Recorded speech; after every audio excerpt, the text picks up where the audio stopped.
Digan, sansızlıgan sırlar bilen tolgan.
Sen onunğa tikilip qaragan vaqtında u jasoratga aylandi.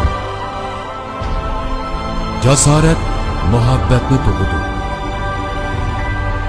Muhabbat ojiz ko'rindi. Biroq u hammani yengdi.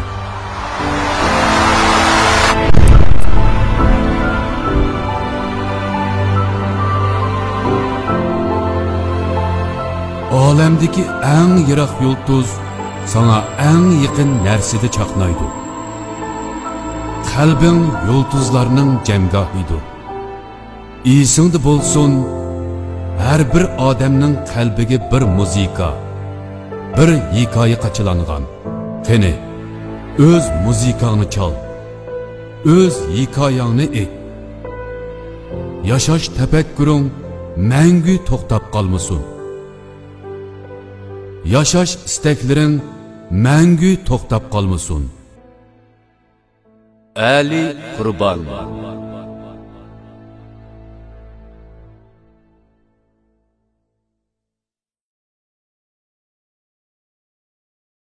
Assalomu alaykum savoqdoshlar, assalomu alaykum iqrorlikdagi barliq ko'rmanlar.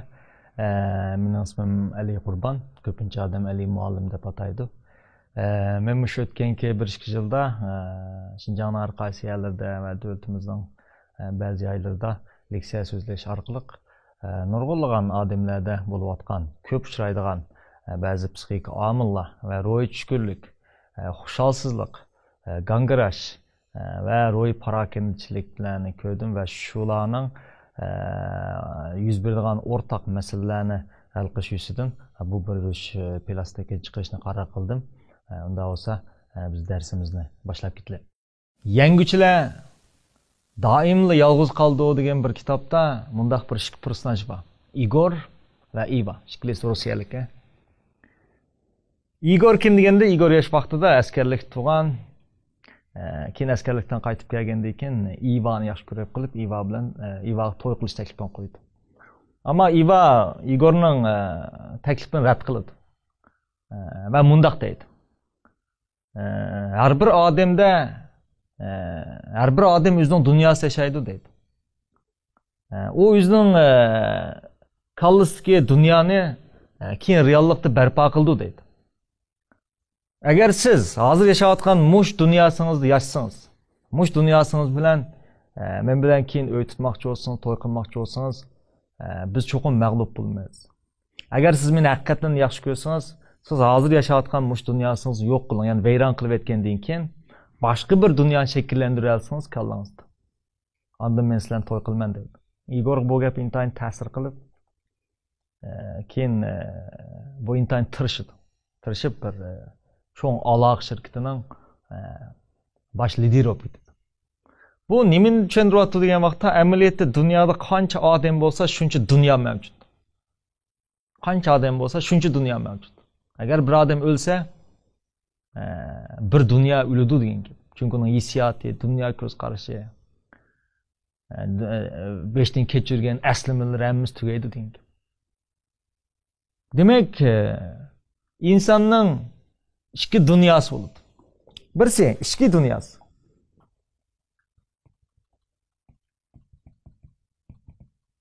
Yani birisi tashqi dunyosi.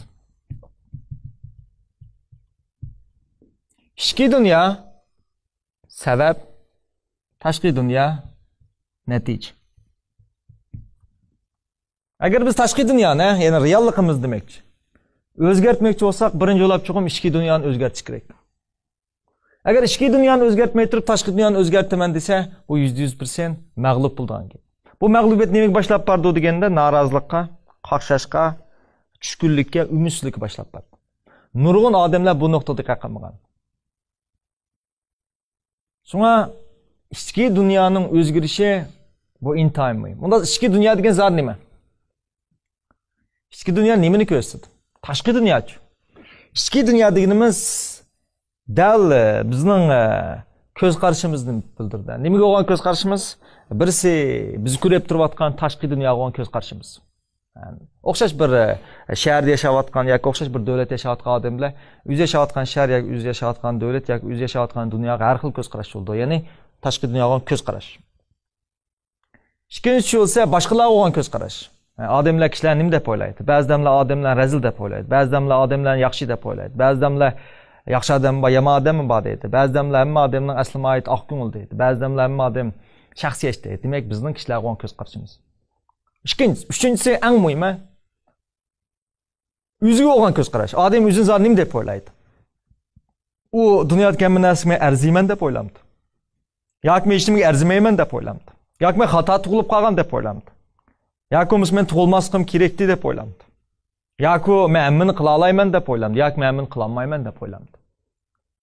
Onun boshqa ichki dunyo yanimni ko'rsatdi deganda sizlarning xushalliqqa bo'lgan, baxtga bo'lgan ko'z qarashinglar, muhabbatga bo'lgan ko'z qarashinglar, pulga bo'lgan ko'z qarashinglar.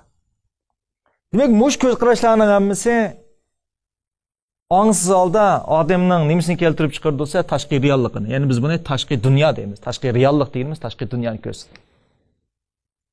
Men nurg'a odamlarni ko'rdim. Ular garchi pul tepish uchun tirishayotgan bo'lsa-mu, ammo ichki dunyosida pulni nachar deb o'ylaydi. Ya'ni pulni ko'zga ilmaydi. Undan so'ng bir pulni ko'zga ilmagan odam uchun aytganda, pulni ko'zga ilmaydi.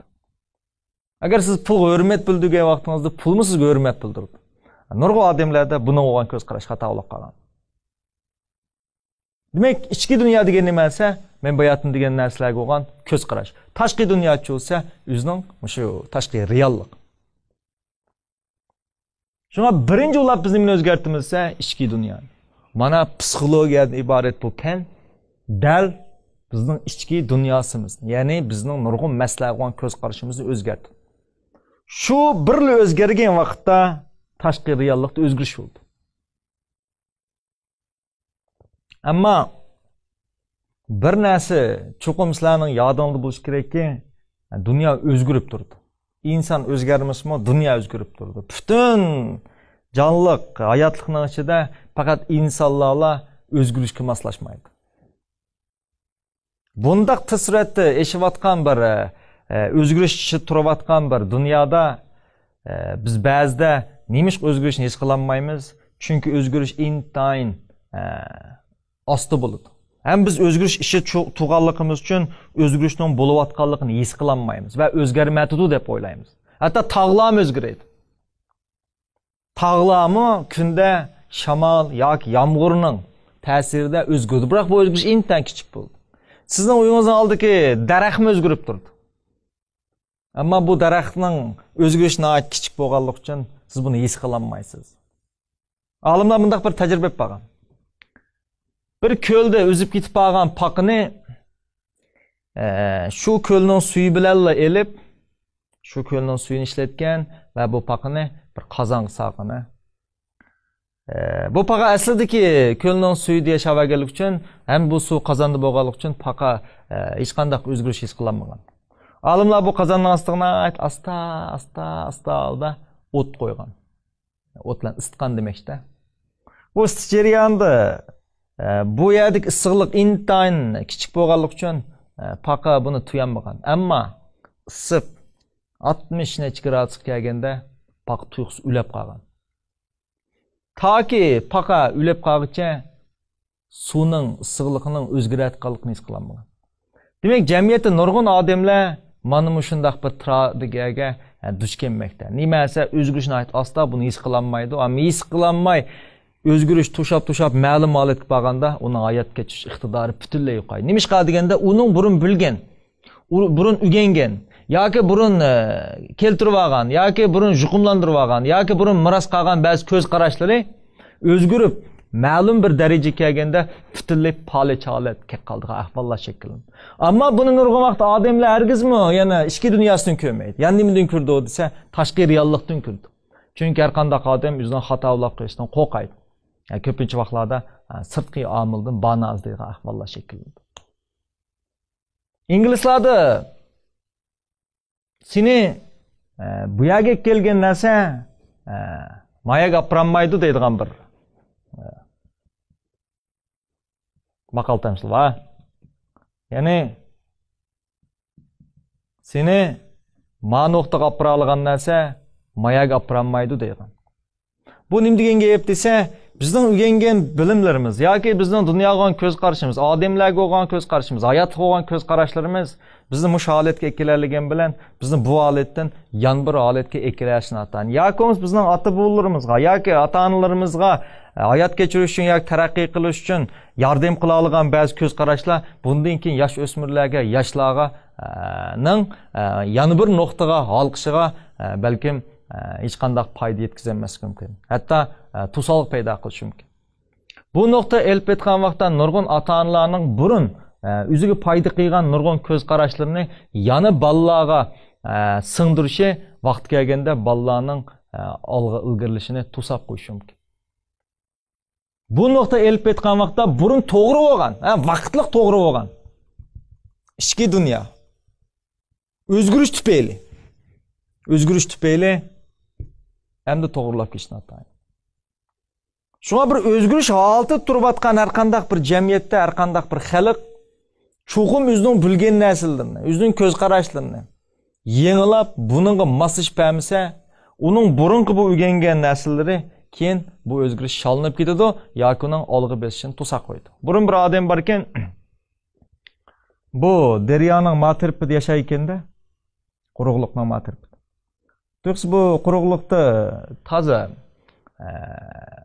ofatlar yuz berib, buning yashi toza ta'sir to'xtab qoldi. Shundan bu bir qo'lvoq yasab, daryoning matirpiga o'tib, matirpda yashamoqchi bo'ldi. Bu qo'lvoqni yasabdi. Qo'lvoqni yasagandan keyin daryoning matirpiga o'tibdi. Ammo bu daryoning matirpiga o'tib bo'lgandan keyin qo'lvoqni tashlab etmabdi. Qo'lvoqni mo'risiga otib olibdi. Ondan sonra o'ylab bakanlar. Bu qo'lvoq daryodan o'tish jarayonida uningga foyda qildi. Uni daryoda o'tkazdi. Biroq daryodan o'tib bo'lgandan keyin bu odamning qo'lvoqni yutib olishi yoki qo'lvoqni o'zidan ep yurishi nimdan darak ko'rdi bo'lsa, bu qo'lvoq hamda uning quruqliqda yashiga ig'ir yuk bo'ldi dengan. Hatto uning to'liq taraqqiy qilishiga to'sqinlik qildi deganlik. Bu haqiqat bizga nima tushuntirib atadi desa, bu haqiqat bizga shuni tushuntirib atadiki, bizni daryodan o'tkazgan qo'lvoqni biz tashlab etmay, ya'ni quruqlik chiqqandan keyin boshqa asboblar orqali hayot kechirmay, yana shu qo'lvoqni so'rib olishimizning o'zi bizning taraqqiyotimiz to'sqinlik qildi deganlik. Shu sababli bizning ichki dunyosimiz, ya'ni masalalarga, ishlarga, dunyoga, odamlarga, o'zimizga bo'lgan ba'zi xato ko'z qarashlarimiz yoki burun to'g'ri bo'lib, endi moslashmagan ko'z qarashlarimizni o'zgartmasak, bizning tashqi dunyosimizda o'zgarish bo'lmay qolmasdan balki chekinish bo'ldi. Undaq bo'lsa, ko'z qarash haqiqatan shundoq muhimmi? Albatta, ko'z qarash intayin muhim. Unda tufayli formulaga qaqlanglar. T bu ko'z qarash tushuntirdi. F bu hissiyotni tushuntirdi. A harakat tushuntirdi. H bu odatni shakllantirdi. Taqdir. Bu nima degan gap? Har qanday bir hissiyotning haqida cho'qim mush hissiyotni keltirib chiqarayotgan o'y bo'ladi. Masalan, men yaxshi ko'rmaydigan bir odam men kulimsirgan bo'lsa, kulimsirda men yaxshi ko'rmayman-da, uning bo'lgan ko'z qarashim yaxshi emas. Yani men uni yaxshi ko'rmaganligim uchun uni eski deb bilaman. Men nim deb tarjima qilaman deganda, bu men zangli qilyapti deb o'ylayman. Bu zangli qilyapti deb o'ylagan narsa menda uning nisbatan o'chmanlikni paydo qildi. Bu o'chmanlik bir bo'lsa, uning qattiq tegish, baqirash, achchiqlash, yoki bo'lmasa uningdan jiroq turishni keltirib chiqardi. Demak, haqiqatan buni ko'rgan vaqtda men mushkil inkas bildirman, yoki uningdan jiroqlayman, yoki bo'lmasa uningga achchiqlayman. Demak, bu bir uning bilan kurashgan vaqtimdagi odatni shakllantirdi. Bu odat bo'lsa, dal mening uning bilan bo'lgan keyingi tashqi dunyo munosabatimni, balki men uning bilan mangu kurashmasam mumkin. Demak, har qanday bir hissiyotning oqida nim shakllandi desa, ko'z qarash shakllandi. Pul, masalan, pul bo'lgan ko'z qarashim. Pul nachar narsa deb o'ylagan bo'lsam, har qatim pulni ko'rgan vaqtimda, yoki pulni tutgan vaqtimda, yoki pul to'g'riliq paranglashganda men beyaramchilik paydo. Bu beyaramchilik mendan tabiiylam ya puldan jiroqlashishni keltirib chiqardi. Bu mening pul odatimni keltirib chiqardi. Bu mening eng oxirida pul taqdirimni keltirib chiqardi. Nika yoki bir erning bir ayolga bo'lgan ko'z qarash. Uning ko'z qarashida ayollar yaxshi yoki ayollar nachar deb olgan bo'lsa, yoki yaxshi deb olgan bo'lsa, u to'y qilish jarayonida ayoli bo'lgan ko'z qarash yaxshi bo'lganligi uchun hissiyot yaxshi bo'ldi. Harakati yaxshi bo'ldi. Odati yaxshi bo'ldi. O chaqda eng oxir taqdir. Shunga bizning har qanday narsa bo'lgan ko'z qarashimiz bu intayin muhim. Dunyoga bo'lgan ko'z qarashimiz. Dunyo razil deb tushunib oldik Alloh. Undan so'ng dunyo razil degan vaqtda buni bu ko'z qarash nimani keltirib chiqardi bo'lsa, dal dunyodagi razillikni izlash bilan. Chunki u dunyo razil deganlik uchun u chuqum razillikni izlash orqali o'zining aslidagi bo'lgan ko'z qarashini isbotlabmadi. Buning nisbatan uning dunyoda yashagan vaqtda qo'rqinish ichida yashaydi. Ansizlik ichida yashaydi. Harakatim shunga o'xshaydi va odatmi shunga shakllandi, eng oxirida dunyo bo'lgan taqdir. Agar dunyoni go'zal deb o'ylasa, u dunyodan chuqur go'zallikni izlaydi. Uning razillik ko'rinmaydi. Undan so'ng u dunyoga bo'lgan hissiyoti, harakati, eng oxir odati, eng oxirida taqdir. Shuna bu formula intayin eson tutsin. Bir odamning ma'lum narsaga ko'z qarash eng oxir nima keltirib chiqardi bo'lsa, taqdirni keltirib chiqardi. Undan biz kichkina bir sinaq ishlaylik. Ekran qaraysizlar hozir, ha? Ekranda ma'lum bir rasm chiqadi. Endi buning sal qiyinlik darajasi yuqori. Nima ish qilsa, qiyinlik darajasi nada deganda, men faqat sizlarga 5 sekund vaqt beraman. Sizlar mush ekrandagi qanchatal qog'a, qora qog'a bormi? Qog'ining borligini sanab birsizlar. Unda olsa berish kuchdayma boshlandi. 5 sekund bo'lganda to'xtaymiz, ha? 1 2 3 qaranglar. Demak, sizlar rasmni ko'rdinglar. Unda men sizdan savol so'rayman. Mushu rasmda qanchatal qog'i bor? Ba'zan 12 deyishim mumkin, ba'zan 11 deyishim mumkin, ba'zan 14 deyishim mumkin. Ammo mening so'raydigan savolim, muhim savolim bu emas. Mening sizdan so'raydigan savolim, mush rasmda ikki qo'lvaq bor, qo'lvaqda bir necha kichik do'st bor, kichik saboqdosh. Qanchatal bola bor? Hem nurg'un gullar bor, oqida. Qanchatal gul bor? Qaysi gul qanday rangli? Sizlar qizil gulni ko'ra oldinglarmi? Yo'q. Balkim nurg'uninglar anqiramagan bo'lishi mumkin. Yoki bo'lmasa nada qo'lvaq bor, nada bola bor, yoki nada gul bor deyish mumkin. Chunki men sizdan so'rgan vaqtda qanchatal qog'i bor deb savol qo'yganligim uchun sizning miyangizda qog'izdash bo'ldi. Garchi qog'ining atrofida gullar, bolalar, suv, manzara bo'lsa, buni sizlar ko'rolmaysizlar. Chunki sizlar bu rasmda nimani izlamoqchisiz? Qog'ini izlamoqchi. Biz dunyoda nimani izlamoqchi bo'lsak, shu narsa ko'rindi, qolgan narsalar ko'rinmaydi. Demak, butun dunyo qog'i bilan to'lgan degan odamga bu rasmni ko'rsatsak, uningda boshqa manzillarni ko'rinmaydi. Nika bir xil baxtsizlik deb o'ylab olgan har qanday ayolda u faqat baxtsizlikni ko'rdi, u faqat qog'ini ko'rdi. U atrofida nurg'un narsani ko'rolmaydi. Pul topmoq qiyin deb o'ylagan odam cho'qim pul tepishni qiyinlashtirgan. Demak, ko'z qarash mana shunday muhim bo'ladi. Ko'z qarashni o'zgarish uningdan muhim bo'ldi. Albatta ko'z qarashlarni o'zgartmak unchalar o'ng'ay bo'lmaydi. Ammo mumkin emasmi bo'lmaydi. Albatta bu mush darsimizdan asosiy nuqta hisoblanadi. Endi nurg'un ota-onalar bilib bilmay, mayli bir-birisi bilan bo'lgan paranglarda bo'lsin, yoki bo'lmasa ongsiz oldi bo'lsin, yoki bo'lmasa ballarga tushundirish jarayonida bo'lsin, dunyoni har xil tushundirib qo'ydi. Masalan, ballarga balam hozirgi odamlar hammasi samimiyatsiz, yoki bo'lmasa jon boqmoq tez, yoki bo'lmasa diqqat qil odam ishengil olmaydi degandek gaplar orqali kichik vaqtida bularning har xil narsalarga ichki dunyosini shakllantirib qo'ydi. Unda o'z bir ota-ona hozirgi odamlar bek rezilishib ketdi yoki samimiyatsiz bo'lib ketdi deb tushundirgan bo'lsa, buni bu bola internalize deganimiz o'zlashtirdi degan gap. Odamlar ishonchsiz dedi.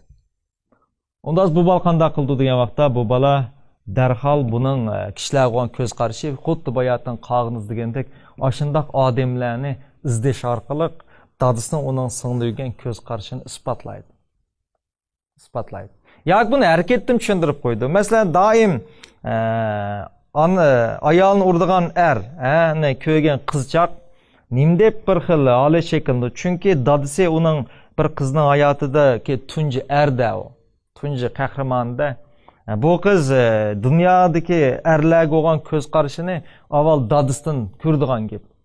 Demak, dadisi bu qizning opasini doim xo'rlasa, yoki doim tilasa, doim ursa, bu qizning erlarga bo'lgan ko'z qarashi nima bo'ldi desa, dunyodagi erlarning hammasi shundoq degan narsa shakllandi. Garchi keyin har xil erlarning bog'liqi hamma erlarning unchalar nachar emasligini ko'rib tursa-mu, ammo kichik vaqt shakllanib qolgan bu eriq nimani keltirib chiqardi desa, bu qizning dunyodagi erlarning hammasining eskiganligini tushundirdi. Shu bu qiz eng oxiri to'y qilgandimi yoki muhabbatlashgandimi, ko'pincha vaqtlarda, mutlaq emas, ko'pincha vaqtlarda dal dazga o'xshaydigan odamlarni tepish orqali tep to'y qilib berish ehtimollik intayin qurildi. Nimishqa deganda uning ko'z qarashida qog'i bor. Uning ko'z qarashida dunyodagi erlar nachar degan holat shakllanib qoldi. Uningdan boshqa bizning jamiyatimizda hozir intayin xato bir ko'z qarash bor. Mayli ota-onalar bo'lsin, mayli jamiyat kishilar bo'lsin, xizmat topmoq tez deydi. Bu yerdagi xizmat degani bizning ota-onamizning kallasidagi xizmat endi. Ularning kallasidagi xizmat bilan bugun dunyodagi xizmat o'xshamaydi. Dunyoda xizmatning kam bo'lish mumkin emas.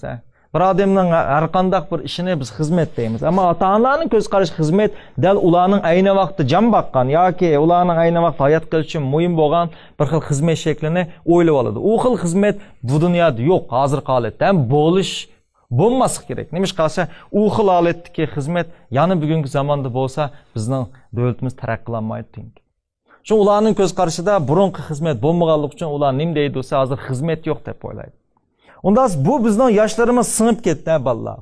Kichiklar sinib ketgach, xizmat yo'q deganlik uchun bu holat nimani keltirib chiqardi desa, nurg'un bolalar rostda xizmat yo'qligini isbotlaydi. Hatto ba'zi xizmatlar bo'lsa-mu, uni xizmat deb o'ylamay, bu xizmatni qilmaslik orqali yoki bu xizmat qilinmaslik orqali jamiyatning bolalar singdirgan xizmat yo'q degan bu xil ko'z qarashini isbotlaydi. Shunga ko'z qarashni biz intayin muhim deb qaraymiz.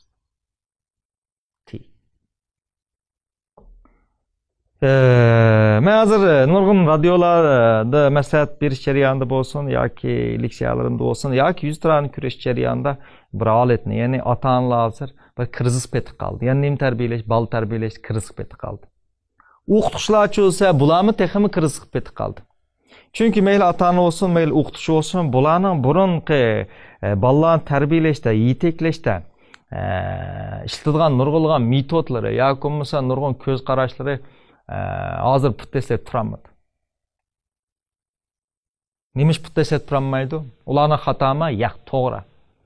Asli ota-onasining ularni tarbiyalagan vaqt ishlatgan metodlari to'g'ri chiqqan. Chunki u shu davrga moslashdi. Ama o'zgarish jarayoni bo'lsa, bu to'g'ri.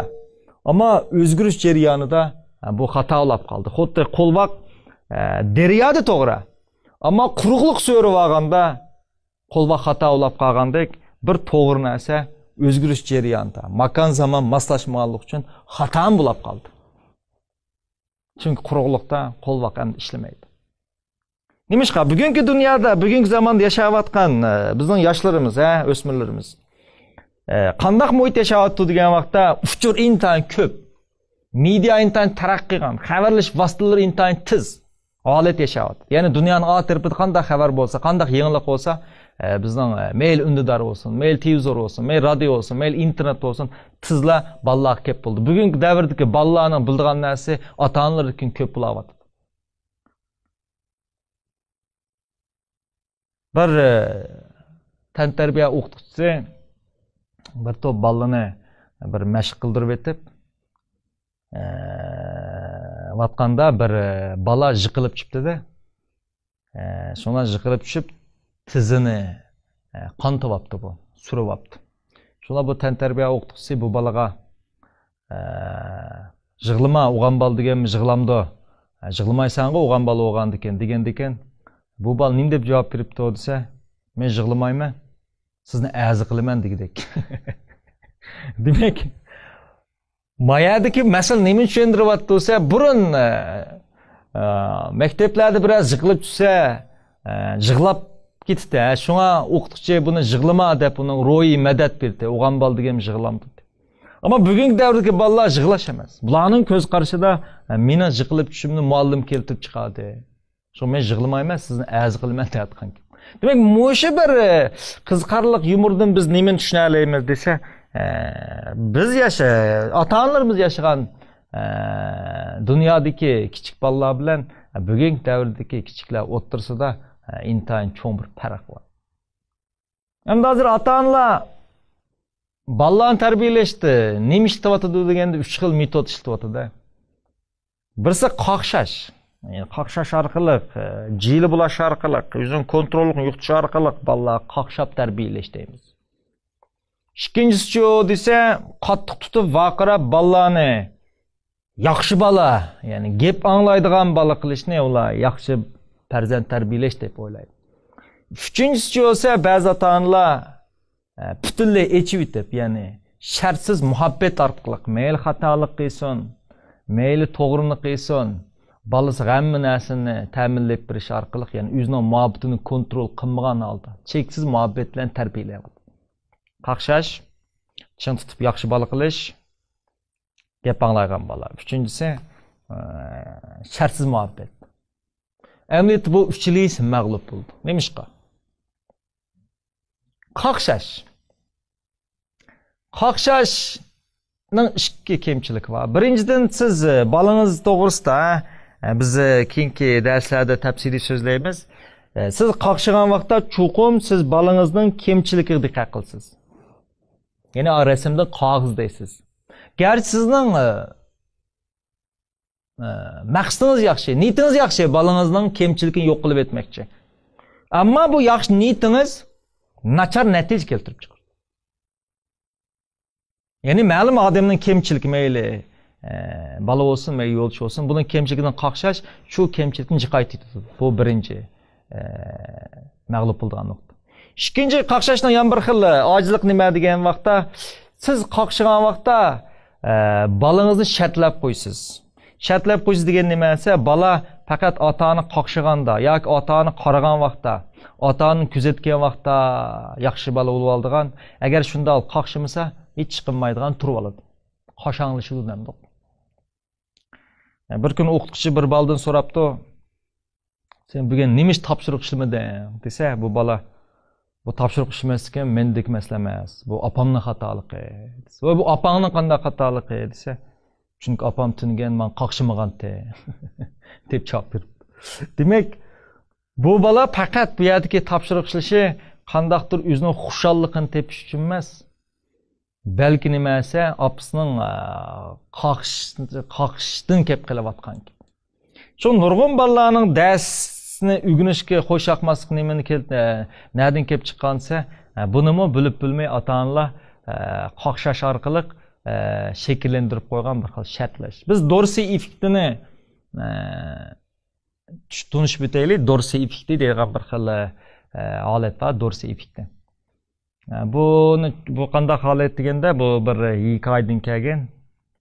Burun bir buvay bor ekan, bu buvay tushda uxlab olsa, 3 bola bu buvayning uyining sirtiga aqlaysandiqni tip o'ynabdi-da.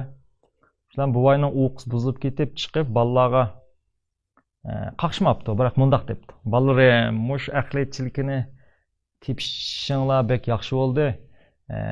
Mush ovozlar qulqim shundoq yiqyotidi. Shu men bir xil ta'sirlandim sizdan. Shu men sizlarga kunda 5 qo'yib beraman. Mushun tip berganligim uchun bu balla degan osmondan oltin chiqqan xo'shlab ketdi. Ham tip o'ynaydi. Ham 5 qo'yni oldi-da, shunlar texma hayajon ichida tipdi. Tushdi bu yana kelibdi. Buvay chiqibdi. Ballalarim, bugun sal qulab qis qulab qoldi. Bugun 2 qo'y berib turay. Degankin ballalarning sal ochiq kelibdi. Chunki bu 5 qo'y berdigan odam 2 qo'y ulab qoldi deb. Bopdi hamda 2 qo'y bo'lsin pulga debdi. Burunqidek qizg'in emas. Chilek, aqlaysandiqni tepish. 3-kuni kelibdi hamda. 3-kuni kelgankin buvay yana chiqibdi. Ballalarim, bugun qo'lam bekli qisqa. Bugun bakaliq bir chilekni tip beranglar. Degankin bu balla shuni bilan biz nima deb bakaliq deb ekanmiz? Tepmaymiz deblar chilek tepishdan voz kechib ketib qoldi. Demak bu buvayning bu ishlatgan usul nima tushuntiryapti desa, avval balla chilekni xushallik uchun tepganda. Ammo keyinchi bo'lsa pul uchun tepishga boshladi. Shular pul ozishga boshlaganda bularning chilekni tepish muddasini tuvaladi, eng oxir tepmadi degan.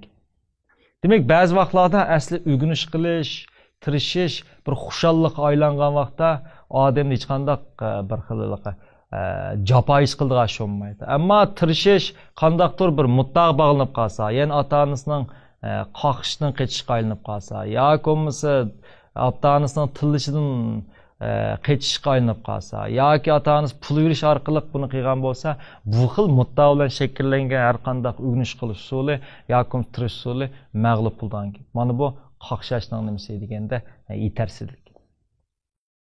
İkinci xil bal tarbiyalash usulchi degan vaqtda gap anglaydigan bal tarbiyalash, ya'ni chin tutish orqali doim gap anglaydigan bal tarbiyalash. Bu xil tarbiyalashdan ojizlik nima degan vaqtda birinchisi ballarda mukammal shunaqlik keltirib chiqardi. Ya'ni mag'lub bo'lib ketishdan ziyod qo'rqish.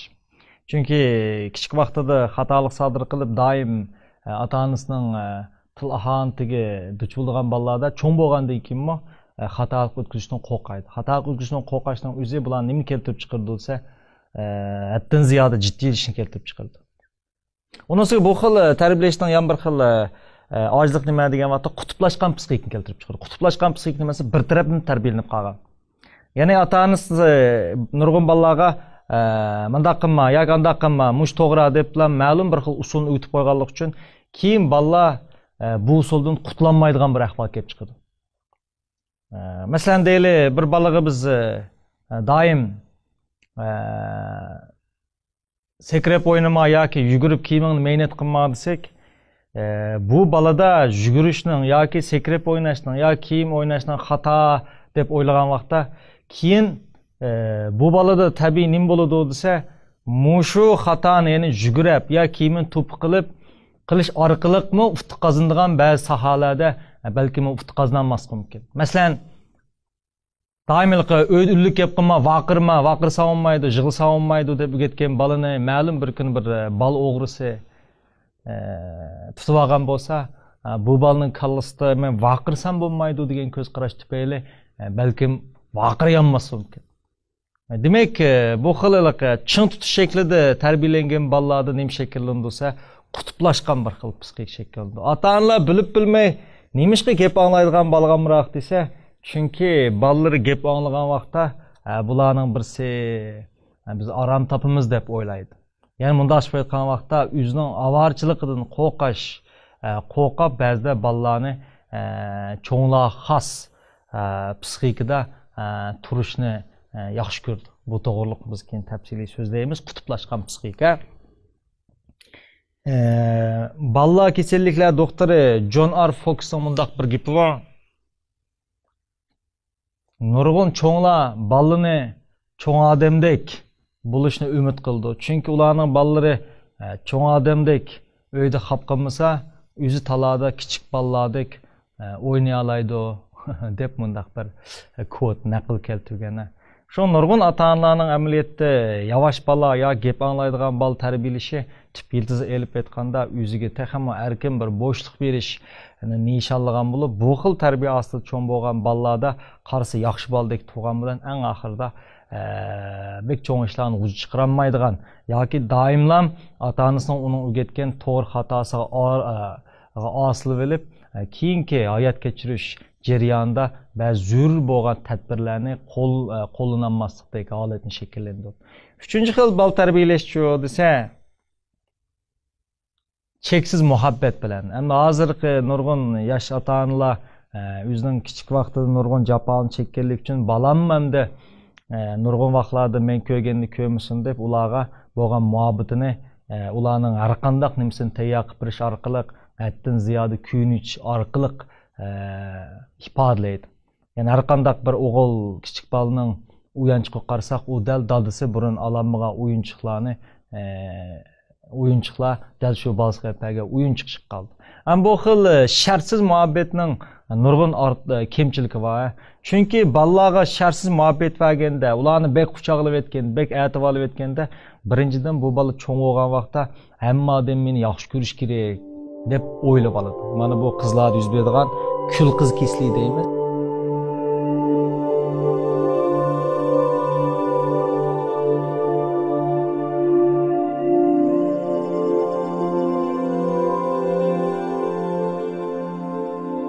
Cinderella kompleks. Kul qiz kesil degan nimasi kichik vaqtda bek atva cho'ng bo'lgan qizlar doimilik cho'ng bo'lganda hamma odamning uningga voy deyishini, hamma odamning ota-onasiga o'xshab uning hamma narsani tayyor qilib berish umid qildi. Agar jamiyat chiqqandan keyin mayli xizmatdoshlar yoki saboqdoshlar yoki bo'lmasa jo'risi uningga ota-onasidek kuyinmagan vaqtda u o'zini intayin baxtsiz o'ylab oldi. Mana bu hozir eng ko'p uchrayotgan kul qiz kesligi hisoblanadi. Undaq bolalarda asli kelish iqtidori bo'lmaydi. Çünkü asli kelish iqtidori deganimiz ma'lum bir o'ng'ishsizlikdan keyin darhol asli kelish iqtidorimi tuvallab ketgan. Bir qiz o'smir yan bir do'stlik debdi. Men shunda ansirayotiman. Dadam hozir kecha kunduz ishlaydi, pul topadi. Mening hamma narsalarimni tayyor qilib berdi. Nim desam shuni olib berdi. Opam mening kiyimlarimni yuvib berdi, tomoqlarimni tayyor qilib berdi. Mening qilish tegishli hamma ishlarimni opam qilib berdi debdi.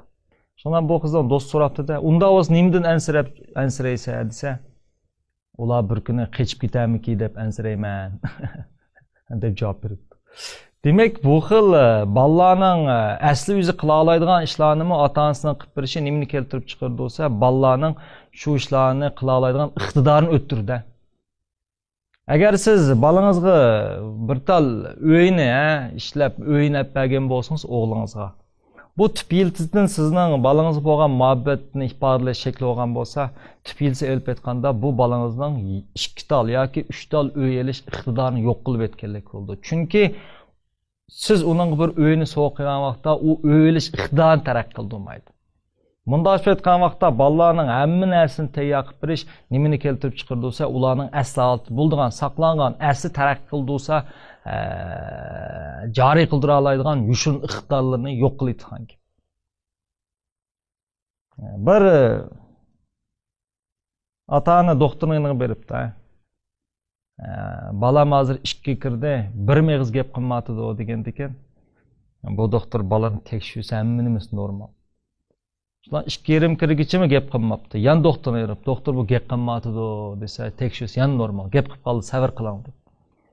3ga kirgandim gap qilmabdi. Bular shundaq andish qildi. Ammo bu bola 4 kirgan vaqtda bir kuni tamoq ustilda bu bola tuyuqsizlar ma lag'menning tuz tetib ketibdi degan gapni qildi. Shular o'ydikilarni ham seyron qilib bunga. Sen bu burun nimishga qilmaganting bolam desa, burun hamishlar joyi to'sa degan gapni qildi. Demak, bu bolaning asli bir gap qilish iqtidori bor. Biroq bu bolaning gap qilish sababi yo'q. Asli odam qanday vaqt va til qanday barliq kelgansa, odam bir zuriyat kuchirganda, ma'lum amal bo'lmagan vaqtda onunkin gap qildi. Hatta olimlarning isbotlashicha asli gap qilinmaydi degan, masalan, gachi bo'lib qolganlardimi, o'lim xavfi kelib qolganda qutqizinglar degan tovushga o'xshash bir tovushni chiqarganlik isbotlangan. Demak, bolalarning hamma narsa tayyor bo'lganda, bularning shu hamma narsani elish iqtidori yo'qolib ketdi. Sizlar bolalarla o'ynab boqqan vaqtda ular o'yinchiq bersanglar, bir ish kunda zerikadi. Ammo ular bilan birga o'ynab, ma'lum bir ishni qilishiga yordam bersanglar, ma'lum bir ishni masalan burun atlayamagan yerdan atlagan bo'lsa, yoki sapaliq yamash olgan bo'lsa, chiqib o'zining iqtidorini oz-to'la joriy qildira olsa, bu bolalarni qanday bo'ldi desa, bir xil xushallik holi shekil. Demak, qumni xuddi qo'yib etsekmi, uchib ketgandek, besib etsekmi, uchib ketgandek, bu xil cheksiz muhabbatmi bolani tarbiyalashda mag'lub bo'ladi, yoki bu xil atdan ziyoda yaxshi bola qilaman deb ching tutishmi, o'xshashli bolani nima qildi desa, mag'lub bo'ldi, qutblashgan psixik. Bu xil cheksiz muhabbat berish, ya'ni shartsiz muhabbat berish, bolasi qanday bo'lishidan qat'nazar ana, dada uning uchun qurbonlik berish. Eng oxirida eng xatarlik bir asını keltirib chiqardi. Nima aytsa, nurg'un ota-onalar mushundaq kuyinish orqali keyin bolalarning uni yaxshi ko'rishini umid qiladi yoki yaxshi ko'rdi deb faraz qildi. Amliyat dal aksi. Chunki ota-onalar bolalarga cheksiz muhabbat ato qilgan vaqtda, bu xil shartsiz muhabbatni qarg'ulacha oshirmoqlikni kuyinishni bergan vaqtda aksicha bolalarning ota-onasiga nisbatan o'chmanlikni qo'zg'aydi. Eng oxirida bola ota-ona o'chib ketadi. Pelkan qushi. Burun rivoyatlarda pelkanda bir qush bo'lgan. Bu qush qurg'oqchilik tufayli yemek topolmay bolalarni beqish uchun o'zining go'shini cho'qilab bolalarga bergan. Demak, bu pelkan ana qushning tenidagi go'shtlar vaqtning o'tishiga ergishib tugab qolgan. Oxiri pelkan qush o'lgan. Alsizlanib. Bolalar nima degan desa, bolalari oxiri qiri go'shtni, ko'ni go'shtni yeyishdan qutuldik deb javob berdi. Demak, bolalarga bu xil haddan ziyoda muhabbat eng oxirida bolalarning ota-onasidan bezorlikni keltirib chiqardi. Amaliyotda bir bolaning mustaqil turmush kechirish iqtidori 9 yilda, ya'ni 9 yosh kirganda amaliyot bir bola mustaqil turmush kechira oladi. 9 yoshda. Zirafa 5 soatdan keyin zirafa bolasi tug'ilib 5 soatdan keyin mustaqil turmush kechira oladi. Har bolasi 5 minutdan keyin mustaqil turmush kechira oladi. Hayvonlarning ichida mustaqil turmush kechirish iqtidori ega bo'lgandan keyin ikkinchi uyga qaytib keladigan bir mayva yo'q, insonlardan boshqa. Hech qanday hayvonni ota-onasi shu mustaqil turmush kechirish iqtidori ega bo'lgandan keyin ikkinchi qatim uyga kelgizmaydi. Burkutlar cho deganda burkut odatda uvini tiqiyoq soladi, tiqiyoqlar. Burkut bolalari dalaqa uchalaydigan holat kelgan vaqtda, uchalaydigan holat kelgani uchalaydi deganlik emas. Uning uchishni umid qilsa, u mangu qanti bo'lsa-mi, uchishni bilsa-mi ucholmaydi. Buni his qilgan burkut ona qanday qildi desa, bu bolalarni qiyodan ishtirdi. Odatda 50 bo'ladi, ya'ni bir bolasi ucholmaydi, o'ldi, yana bir bolasi uchadi. Endi ishtirib etmasa bo'lsa, shikli burkut bolasi balkim hayot qilishi mumkin. Ammo hayot qolgan bilan ucholmaydi. Burkut nisbatan ucholmasini indindirek. Shu bolalar masalasiga kelgan vaqtda bolalar bo'lgan eng cho'ng mehribonlikni shafqatsiz orqali ifodalash kerak. Shafqatsiz. Ya'ni uning iqtidorini joriy qildirishga cho'qim yetakchilik qilish kerak. Undasa bolalar qanday qilgan to'g'ri yetakchilik qiladi. Eng cho'ng yetakchilik qilish nima degan vaqtda bolalarga nurg'un ishlarni o'zini qila oladiganlik ishondirish. Mushuning uftiqazini oladigan har qanday ota-ona, har qanday o'qituvchi eng o'lchamlik bola tarbiyalagan. Ya'ni qanday har xil usullar orqali bolalarga o'zining mustaqil yashash iqtidorini borligini, ya'ni o'zining qilanmayman degan ishini qila oladiganligini o'rgatib qo'ya olsa. Mana bu kichik vaqtdan boshlab qo'llanilgan usul. Demak, biz sizning bolangiz yo'lda ketib qolganda, uning oldida toshlar bo'lgan vaqtda hargizmi ota-ona bu toshlarni bolalarning oldidan elib o'tish orqali emas, bolaga bu toshlardan qanday atlab o'tishni o'rgatish kerak.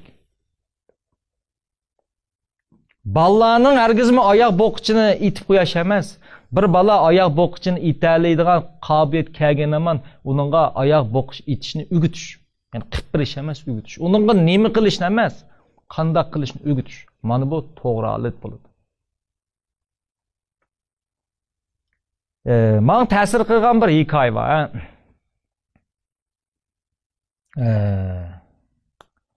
Bu bir roman hamda. Buningda Hamid Husayn deydigan bir Arab balasining hikoyasi.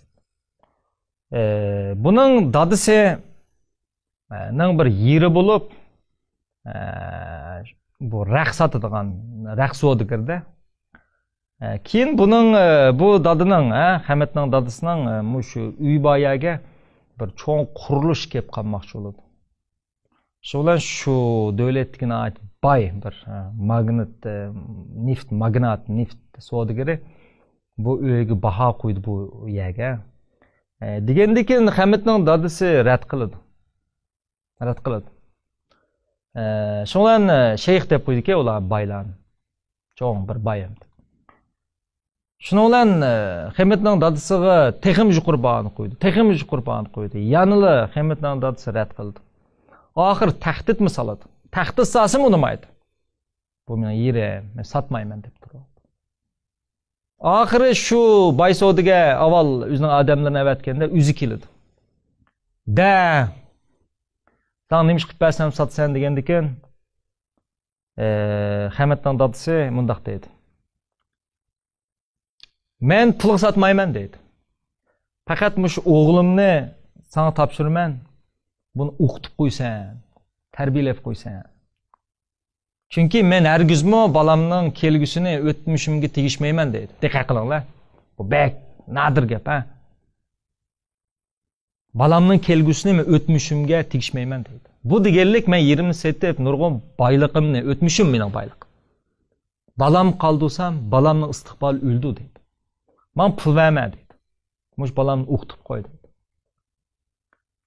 Bundan ta'sirlangan shayx bo'ldi deb qabul qildi va Hamidga sen nimada o'qimoqchi edingsa, men Italiyada kiyim loyilashda o'qiyman dedi. Ayni vaqtda arablarga nisbatan kiyim loyilashda o'qish ayni vaqtda bir xil kallasini o'tmaydi. Sen buni nimish kiyim loyilashda o'qib qolding desa, Hamid mundaq javob berdi. Men kishilarga dedi, g'arbliklarga dedi. Bizning kiyim raqs etiblam emas.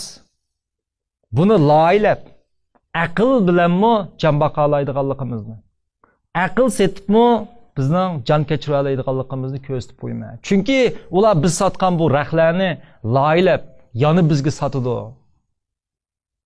deydi. Buningdan ta'sirlangan savdoga uni yo'lga soladi. U Italiyada o'qish jarayonida haqiqatan tirishidi. Keyin Amerikada cho'ng bir loyilash sohasining cho'ng kuglomotor deb qo'yamiz ham bir cho'ng G20 deymiz ham hanzuchi deymiz buni. Cho'ng guruhdan birini qurib, shu yerning bosh lideriga aylandi. Bu hikoya bizga nima deb turibdi? Ikki nuqta. Birinchi nuqta, dadisi. Balamning kelgusini o'tmishimga tegishmayman. Nurg'un odamlar bor. Ularning boylik tepishlik sabab bolalar qoldirib qo'yish bo'ldi. Demak, u o'zining o'tmishini balsa qo'yib qo'yganlik uchun bolasining kelgusi yo'qaydi degan gap. Ikkinchi nuqta, Hamidning gapi, men raqs etish orqali emas, aql setish orqali bizning hayot kechira oladiganligimizni, bizning aqlni sota oladiganligimizni ko'rsatib qo'ymaydi. Demak, bu hikoya bizga nima tushuntiryapti desa, bal tarbiyalashdagi nurg'un nuqtalarni bizga tushuntiryapti. Bilanstikning keyin qismida biz bu to'g'riliq yana so'zlaymiz. Ham axloqchi. Balalarga axloqni qanday o'rgatamiz? Axloq masalasi. Hamma odam axloq to'g'riliqqa qildi. Ammo shuni siz tushunishingiz kerakki, axloq qandaqdir boshqalar bizga qarab turayotganda harakatimizni kontrol qilish emas. Yoki boshqalar bizni kuzatayotganini bilib qolgan vaqtimizda yolg'ondan axloqliq bo'lib bilish emas. Biz buni axloq demaymiz. Biz bu shakli soxtapazlik deymiz. Soxta axloq. Soxta axloqning o'zim bir axloqsizlik hisoblanadi. Men sizlarga bundaq bir tajriba ishlatib baqdim, tajriba. Bu tecrübe qandaq degende men bir kuni darsxonaga kirib balla ders kirmesden burun şu sınıfqa bir ahletchilikini aslidik o'rnidan yo'tkab sınıfdan o'tirib qo'yib qo'ydi. Men hamda o'yladim, shuni kim S6ga apirib qo'yadi deb. Nurg'un balla kirdi, ammo hech qanday balla bu ahlet sandiqini sınıfdan o'tirdan atirib yo'tkab qo'ymadi. Keyin men sınıf dedim. Men shuni bir sinaq qilgandim, hech kim shuni yo'tkab qo'ymadinglar. Asli bu bir sınaqdi desem, ballarning ko'pincha o'xshash bir javobni berdi. Hayron qararliq javobni berdi. Nima javob deganda,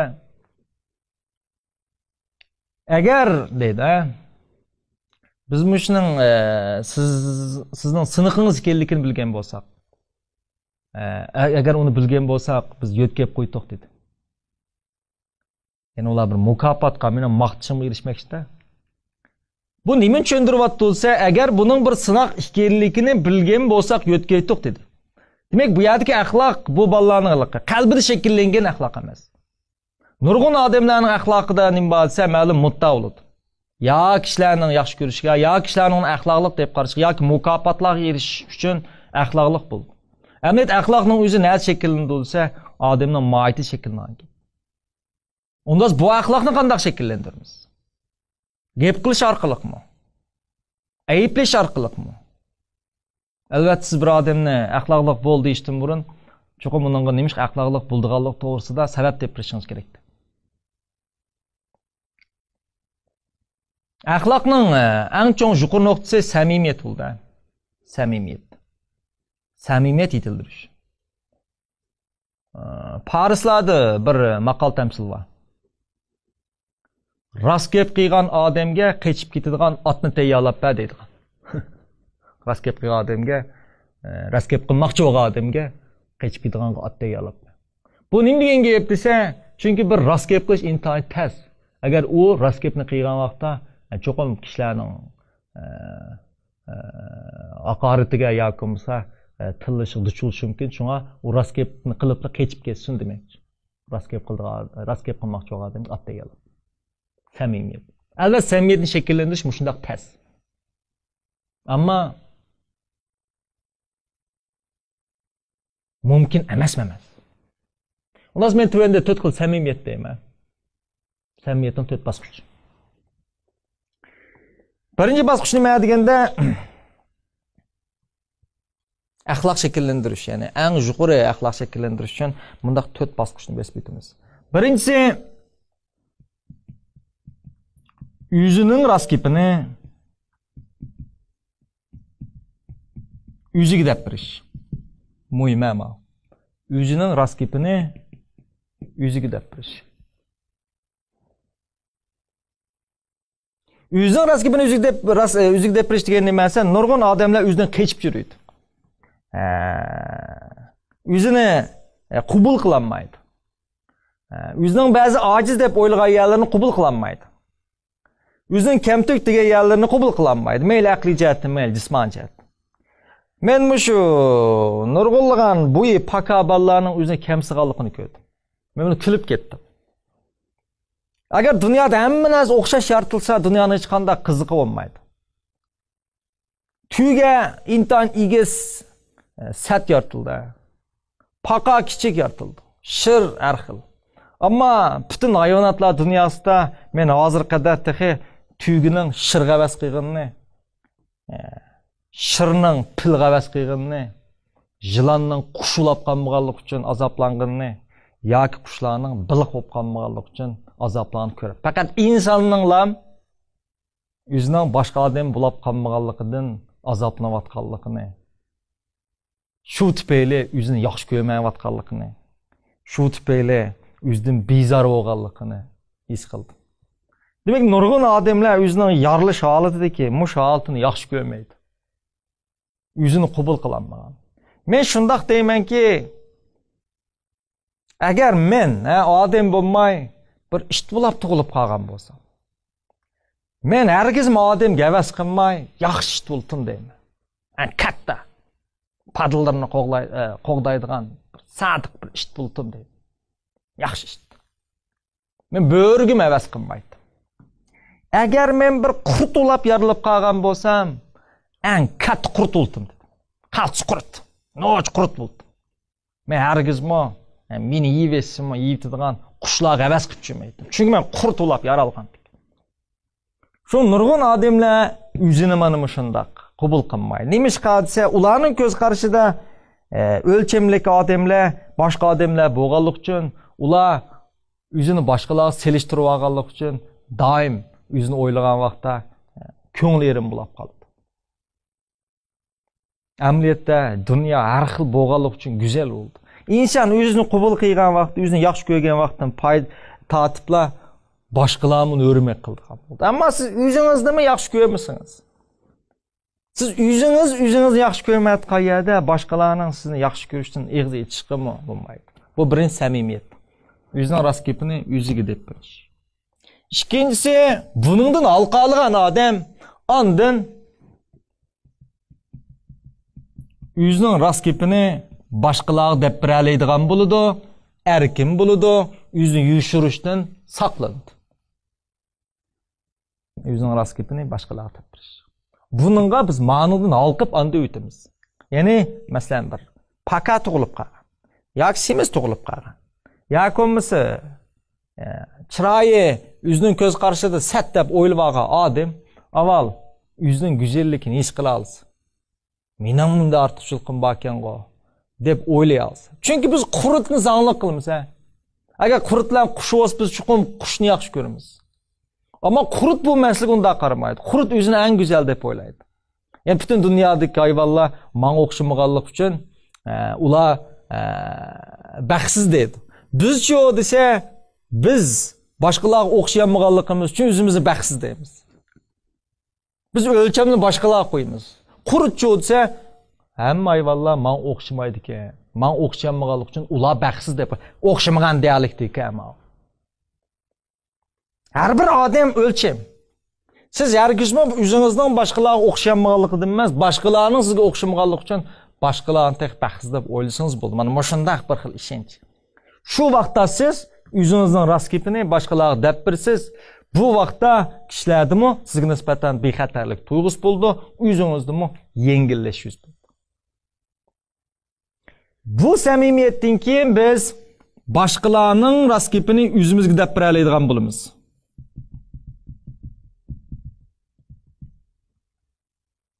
Bu ne degan gepse o çağda biz yüzümüzge oxşamaydigan.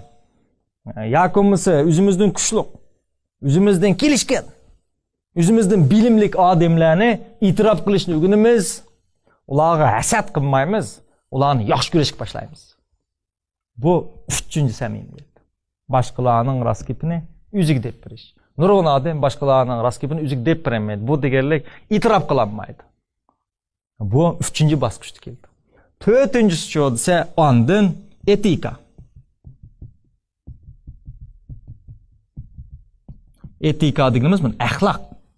Başkalarının hem de rast kepini başkalarına şüpheti dep birəleydigan bulumuz. Yani başkalarını kemsitde burmulap çöndürmeyimiz, başkalarının yalgan kepini rast kılıp rast kepini yalgan kılmayımız. Yani başkalarının rast kepini başkalarına dep birish. Dördüncü samimiyet.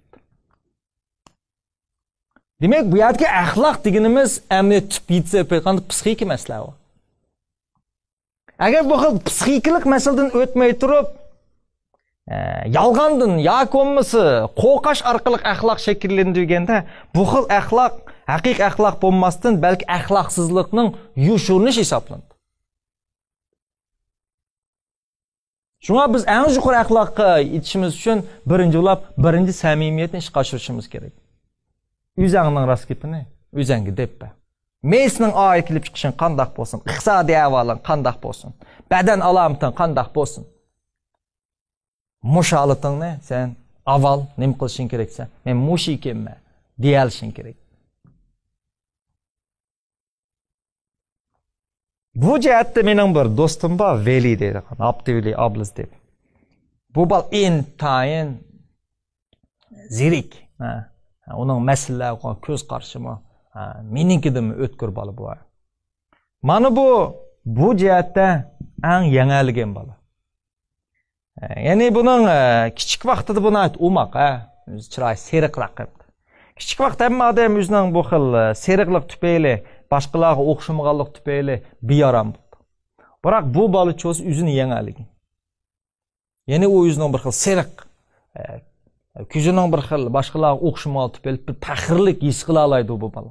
Ama nurgun balalar çoğu dese, men nurgunluq arılıqı, seriq balalarını gördüm, çırayı yakımız. Ular daim kişilerden keçip yürüyor. Neymiş kalsa başkaları okşamalık için. Bırak bu balı çoğusa del başkaları okşamalık için bir xil faxrlik his qılarlar.